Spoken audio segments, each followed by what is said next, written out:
8 hours working demand తో చాలా సినిమాలు వదిలేసుకుని సినిమా ఇండస్ట్రీలో పెద్ద డిబేట్ కు రీజన్ గా మారిన దీపికా పదుకునే ఇప్పుడు యూటర్న్ తీసుకుందా? 8 గంటల పని వేళలను పక్కన పెట్టేసిందా? ఎందుకంటే రాకా కోసం పదుకునే పడుతోన్న కష్టం చూస్తుంటే దీపిక మారింది అనే అనుమానం రాక మానదు.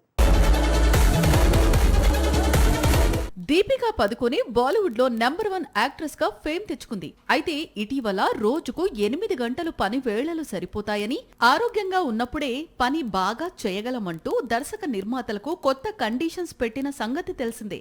ఈ కండిషన్స్ వల్లే తెలుగులో తెరకెక్కే 2 భారీ చిత్రాలు, ఒకటి స్పిరిట్, 2 కల్కి సీక్వెల్ నుంచి దీపిక తప్పుకుందనే ప్రచారం కూడా సాగింది. ఇటీవల 8 గంటల పని విధానం, వర్క్ లైఫ్ బ్యాలెన్స్ కు మద్దతు తెలిపిన దీపిక ఇప్పుడు తన మెటర్నిటీ బ్రేక్ కు వెళ్లే ముందు రాకా షూటింగ్ పూర్తి చేయాలనే లక్ష్యంతో కఠినమైన యాక్షన్ సన్నివేశాల్లో పాల్గొంటోంది అనే విషయం బయటికి తెలియటంతో నెట్టింట దీపికపై ప్రశంసలు కురుస్తున్నాయి. 8 గంటలు పని వేళలో నియమాలు పక్కన పెట్టి అవసరమైతే నైట్ షూట్ లో కూడా పాల్గొంటూ చిత్ర బృందానికి దీపిక పూర్తిగా సహకరిస్తోందని సమాచారం. సెట్స్ లో ఉన్న ప్రతి ఒక్కరికి ఆమె అంకిత భావం స్ఫూర్తినిస్తోందని యూనిట్ సభ్యులే చెప్పుకురావటం విశేషం.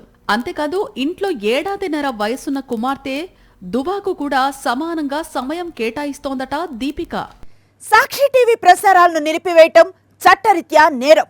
సాక్షి టీవీ ప్రసారాల కోసం మీ స్థానిక కేబుల్ ఆపరేటర్ను వెంటనే సంప్రదించండి. DTH లో, ఇంటర్నెట్లో కూడా సాక్షి టీవీ ప్రసారాలను వీక్షించవచ్చు.